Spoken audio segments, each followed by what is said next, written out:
Hi, I'm Steve Rose. I've been a chef for 38 years, was the owner of the greenest restaurant in the entire San Francisco Bay Area, and now I'm a farmer here at Rose Ranch. We do things green around here. What sets me apart is that green is not just a buzzword like a lot of people use. Green is an operative word, and it really is easy to do. I'm going to share with you my secrets on how to do this at home. We're going to have fun, and living green, living truly green, is really a blast. I believe that people want to learn how to live this way, they just don't know how to go about it. And that's the whole purpose of the show, is to teach people how to do it. I'm going to show you the way, show you the pathway to green living. Welcome to the Organic Rose.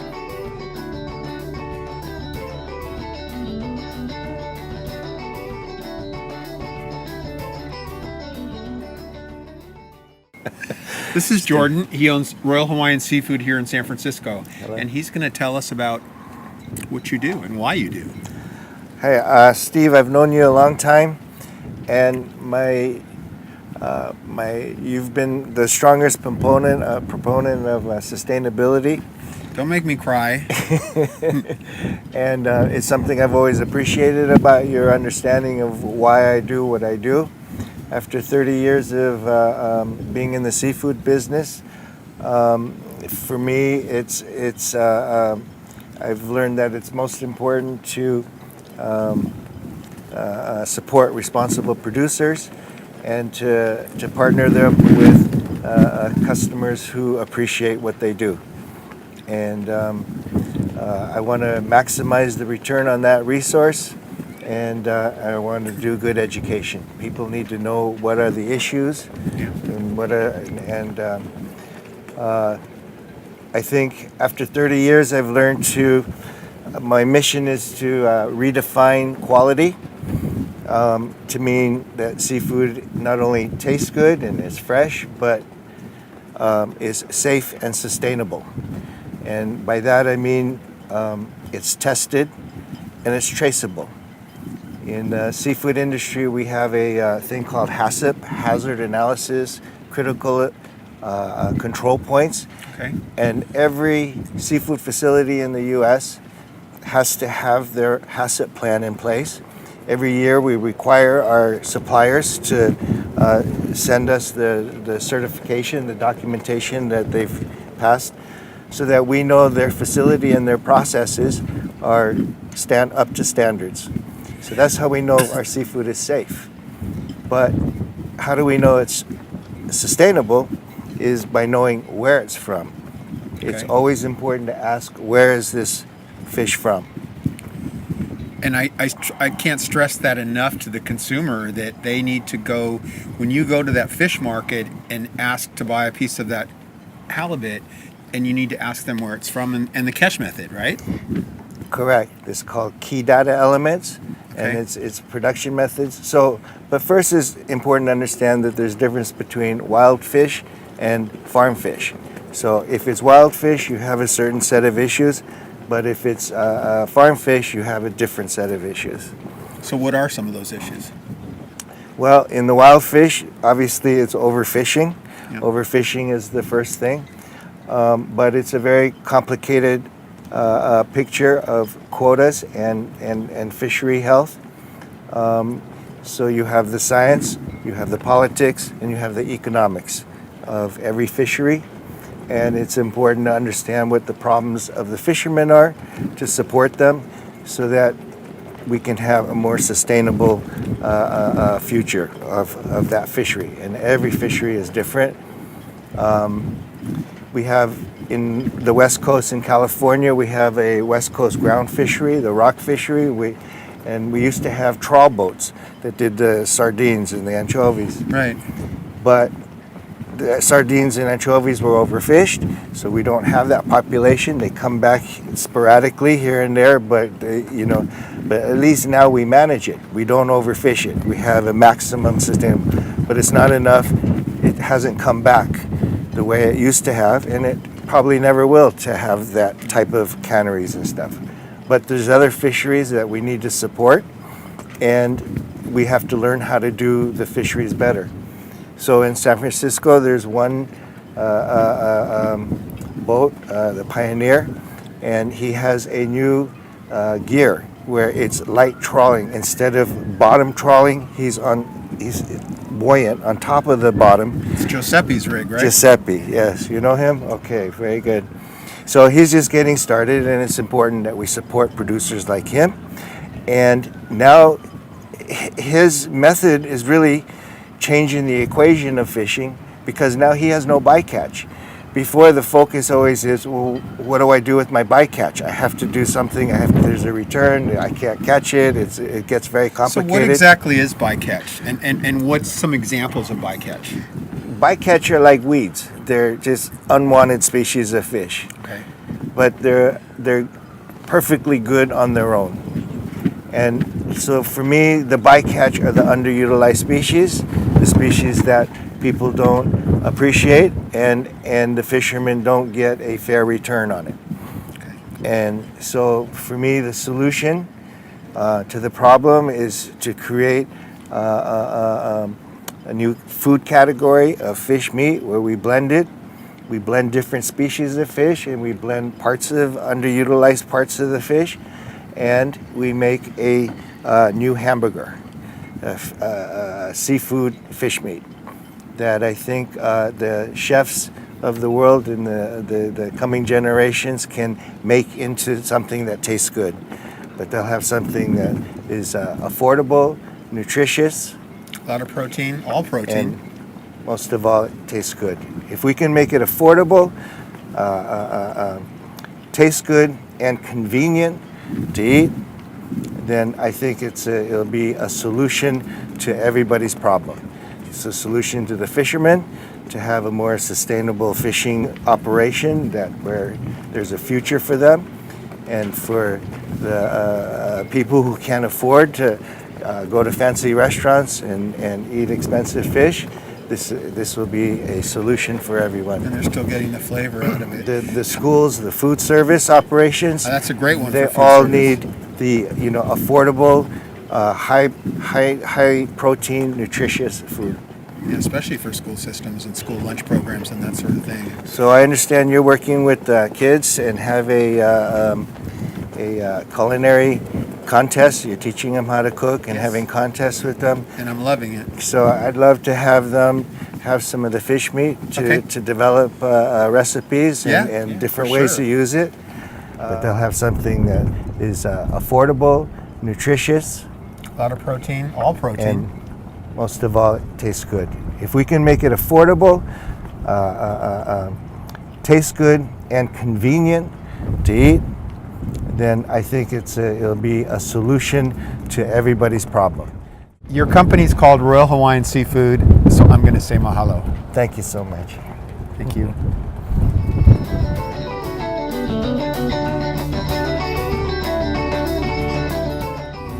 Okay, we're here on this awesome fishing boat in the world famous Fisherman's Wharf in San Francisco, California.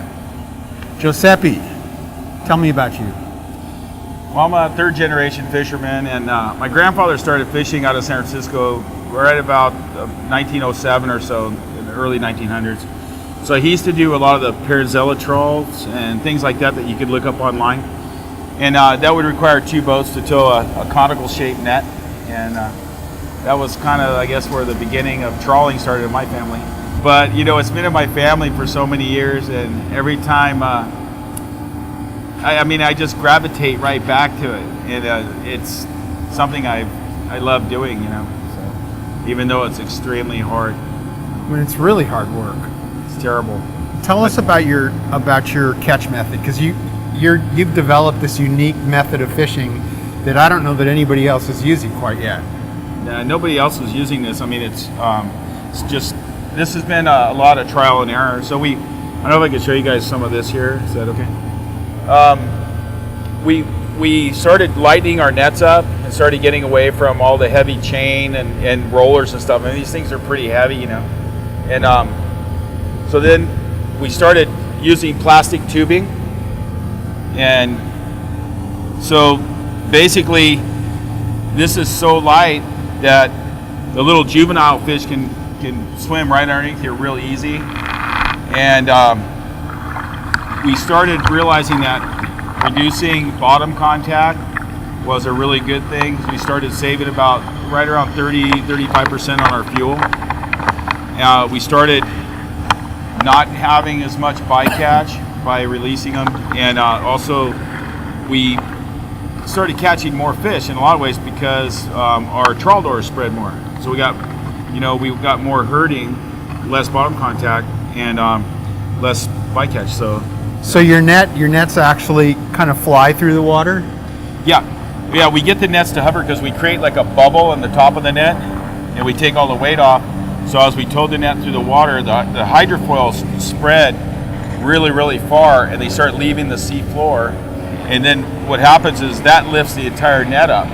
So basically, the net just kind of hovers between the trawl doors, and it works really well. Interesting. So the juvenile fish are able to go underneath here and then not get caught in the nets then? Yeah, they go underneath, and there's no collateral damage. You don't see fish that, the back of the fish, its tail's getting smashed on the sea floor underneath the trawl here. Like this stuff because it's so heavy. Oh. Yeah, that's what I'm talking about. So, that's better. Yeah, much better. Yeah. Awesome. So, you want to look at the model net? Yeah. So we can talk about like what the chambers are. I don't know. Where'd Dominic go? Dominic. Okay, so this is a 1/5 model. On these are different chambers. That's why they're different colors. And so what we've done is we've kind of duplicated the bottom of the net. See how that's got the yellow plastic, and this has just got the white plastic. And then we have just a rope going through here. This is the rope. So we use a 2-inch polydacron rope with a 3-inch piece of gas line. Tommy, you'll help hold the net. And then, so the net itself, yeah, Dominic, will you hold it? Then we can explain it better. So we create like a bubble on the top of the net, so the twine surface area lifts it up, kind of like a parachute.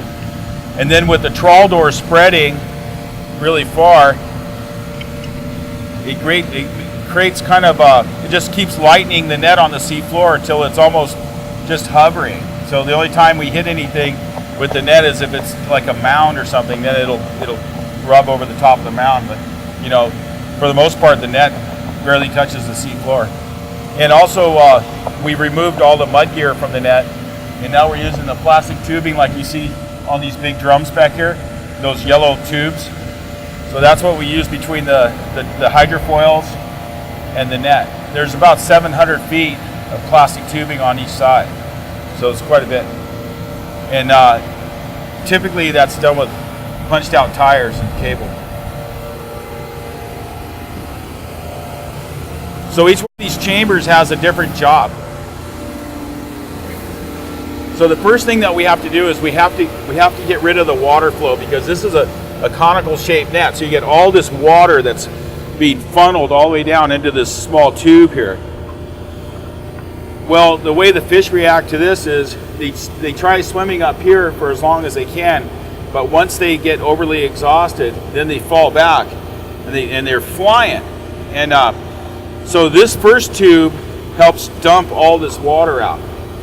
And so we call this the dewatering tube. So by the time the fish get to here, this is a mushroom shape on our nets, and there's a little trough on the bottom because we put floats on the top and floats on the sides. So I'll show you in the videos when the fish get here, all of a sudden the water flow it really goes to nothing. So now the fish starts kind of swimming around like they're in a tank. They're no longer swimming around like they're inside of the net. And so the small fish go to the bottom, and the big fish, they need more room to swim. So the big fish will jump up, and then you'll see all the large fish. So that's how we start separating the large ones from the small ones. That's really important because the small fish, it's easy for them to get smashed in between the big fish, and then go all the way to the back of the cotton. But anyway, now what they do is they sit underneath here, and they kind of trickle along the bottom here. So this chamber here is like a mushroom shape, and then this chamber here is an oval shape. Now the small fish, they go from the bottom trough here into the bottom trough here. So the sides are higher. I don't know if you guys can see this. Yeah. The sides are higher in this panel. And if you look at the webbing's turned sideways as well. And it's also turned sideways here as well. So, because most conventional nets, when you pull on them, they get tighter. I don't know if you can see the webbing here. See, if you pull on it, it gets tighter. Well, small fish, they can't get out from a real tight mesh like that. It doesn't matter how big the mesh is, a long ways but by turning it sideways, when you pull on it, it just opens the meshes more. So these first two chambers are very important, mostly for small lingcod, small blackcod, and rockfish, because the way these meshes are, the rockfish are kind of oval, and it's easy for them to get out here, and then these are more round because of the way it's hung, and this lets out all the small blackcod and the small lingcod. So then we get to the back of the net where now we need to release the small flatfish. Flatfish can't swim as well as the rockfish, and so they need to rest a little bit longer. So the flatfish will trickle through the bottom of the trough, and the really small ones, a lot of them will get out. But then the ones that we want are 11 inches and up, like sand dabs and stuff. And so in this chamber right here, we have a 6-inch mesh that's hung at 4 inches. And so what it does is it bunches the webbing up. And if you can see, we've turned the web the other way now here. So each one of these chambers is quite different. And by turning the web the other way, the web is hung on these rope frames, so it really can't elongate like it wants to do in the front of the net or some of these other places. So it stays really, really slack. And you'll see this in our video. The web actually just kind of like, almost kind of flails like in the wind, What is this contraption? Well, my daughter Nina and I, we built this in our backyard, and we needed to make a hydrofoil that could videotape the inside of the net, and we needed it to swim inside the net. So we came up with a lot of different designs, and this was the one that worked the best. It took a long time, but it worked really well. So what we have is we have our light right here in the middle, and then we have a GoPro mount that we have right here. And so we tether this inside the trawl, and we tie that to the top of the floats. So this right here has a work shirt for a rudder. And so we just throw it in the water, and when the net goes down, this is being held up by the floats, and it swims inside the net, and it makes the best videos you've ever seen. You'll see, we got some amazing video.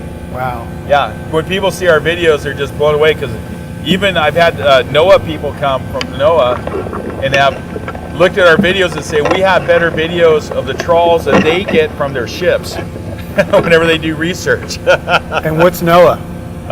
It's the National Oceanic and Atmospheric Administration. They manage the fishery. So. Well, this is pretty amazing. Yeah. So my daughter Nina, she named this the fish eye. That's what we call it. So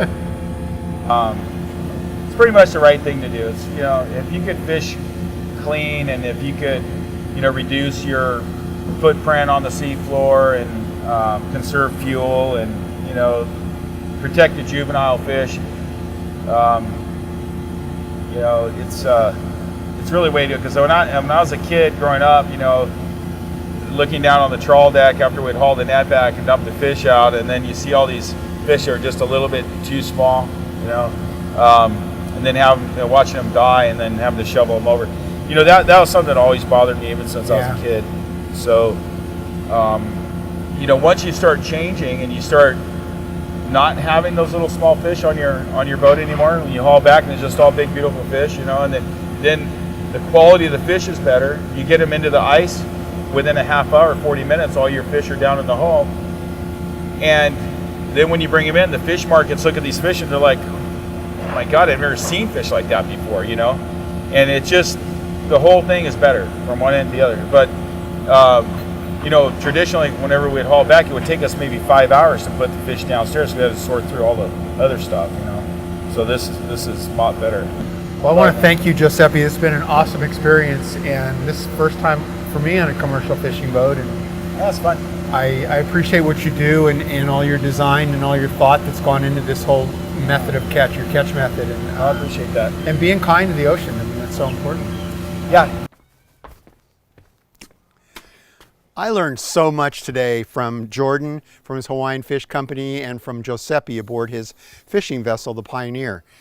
It's about a 45-foot boat, and Giuseppe has developed this net system that practically eliminates all bycatch.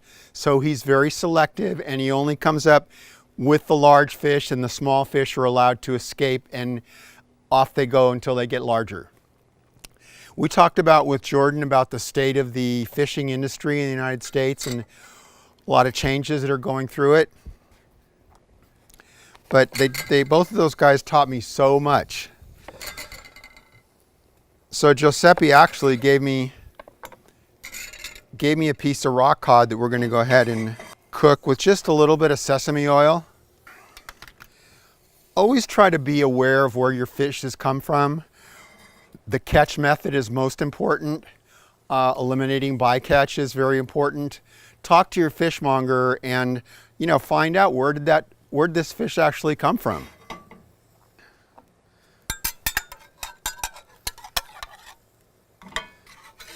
And this is some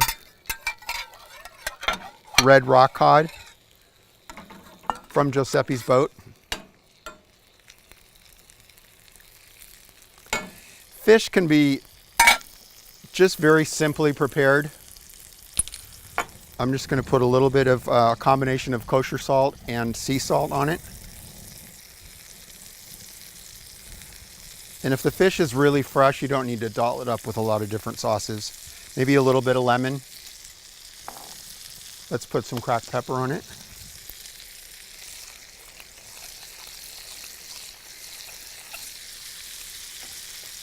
And let's go ahead and cut up a little bit of sweet red pepper. That's getting hot.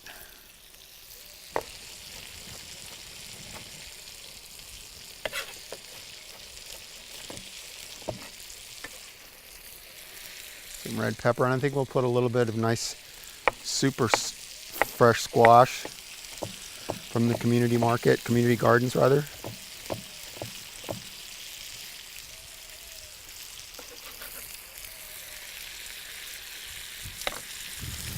A little more salt. Okay.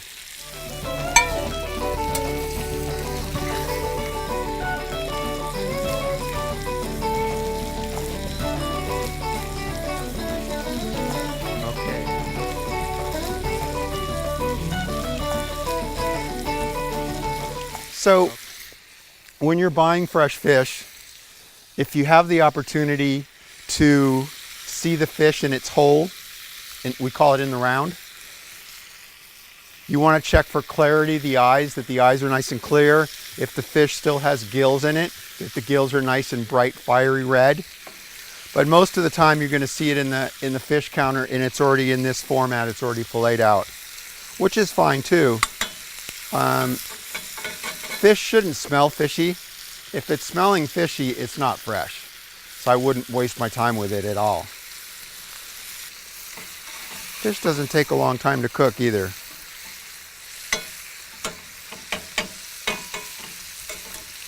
This is almost ready. So you want it to tell if it is cooked, you want it to see, you can see right here how it's starting to become opaque. So it's getting pretty close.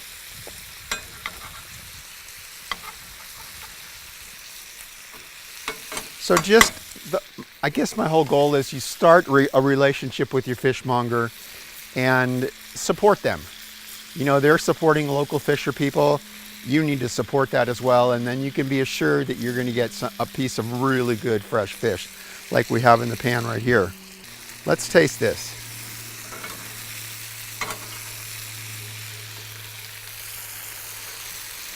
Oh.